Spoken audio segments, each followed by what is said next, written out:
ஈஸியான ஸ்நாக்ஸ் செய்யலாம். சீஸ் போண்டா. அதுக்கு தேவையான பொருள் கிழங்கு நல்லா வேக வச்சு மசிச்சு வச்சுருக்கேன். அதுக்கப்புறம் கொஞ்சம் பெப்பரு, உங்கள் காரத்துக்கு ஏற்ற மாதிரி போட்டுக்கோங்க. 2 ஸ்பூனு மைதா மாவு, 1 ஸ்பூனு 1.5 ஸ்பூனு கார்ன்ஃப்ளவர் மாவு போட்டுக்கோங்க. கொஞ்சம் கொத்தமல்லி தழை, கொஞ்சம் தேவையான உப்பு போட்டுக்கோங்க. ஏற்கனவே கிழங்கு உப்பு இருக்குது. போட்டுட்டு இது நல்லா பிசைஞ்சிக்கலாம். அதுக்குள்ளே இங்கே கார்ன்ஃப்ளவர் மாவு கரைச்சி வச்சுருக்கேன்.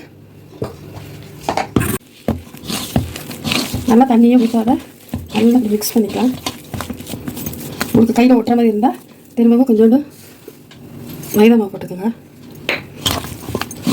நல்லா மேஷ் பண்ணிவிட்டு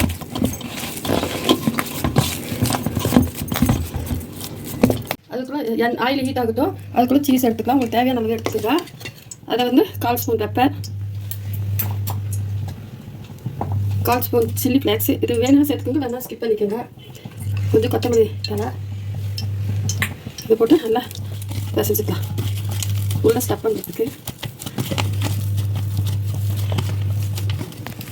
நல்லா வேக வச்ச கிழங்க நம்ம மசாலாலாம் போட்டாங்களா அந்த மாதிரி நல்லா இந்த மாதிரி ரவுண்டாக உருட்டிட்டு கொஞ்சம் இப்படி குழி பண்ணிவிட்டு இந்த சீஸ் பால் உருட்டி வச்சுருக்குறோம். அதுக்கு சீஸ் பால் அதை எடுத்து இதுக்குள்ளே வச்சு நல்லா இப்படி மூடிக்கிட்டு இந்த பப்ஸு சைஸில் ஃபஸ்ட்டு எடுத்துக்கோங்க. எடுத்துகிட்டு நல்லா மெதுவாக இப்படி அழுத்தி பிடிக்கணும். ரொம்ப அழுத்திட்டிங்கன்னா சீஸ் இதாகிடும். நல்ல ஒரு பால் ஷேப்பில் ஊற்றிக்கலாம். இப்படி ஊற்றி எல்லாம் வச்சுக்கலாம். இது வந்து கார்ன்ஃப்ளவர் மாவு இந்த அளவுக்கு தண்ணியாக கரைச்சிக்கோங்க. ரொம்ப திக்காக வேண்டாம். இது வந்து கார்ன்ஃப்ளெக்ஸு பொடி பண்ணி வச்சுருக்கோம். இந்த மாவு எடுத்து இது ஒரு சும்மா லைட்டாக ஒரு பரட்டி வச்சுட்டு அப்போ தான் சீஸ் வெளியில் வராது. பரட்டிட்டு போட்டுக்கலாம்.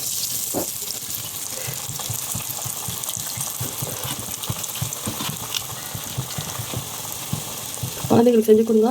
ஹெல்த்தியாக சூப்பராக சாப்பிட்டுக்குவாங்க.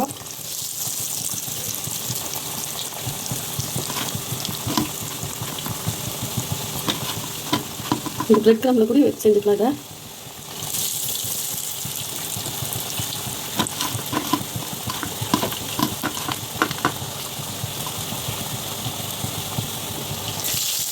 இதை ரெடி ஆயிடுச்சு. நீங்களும் குழந்தைங்களுக்கு செஞ்சு கொடுங்க. சூப்பராக இருக்கும்.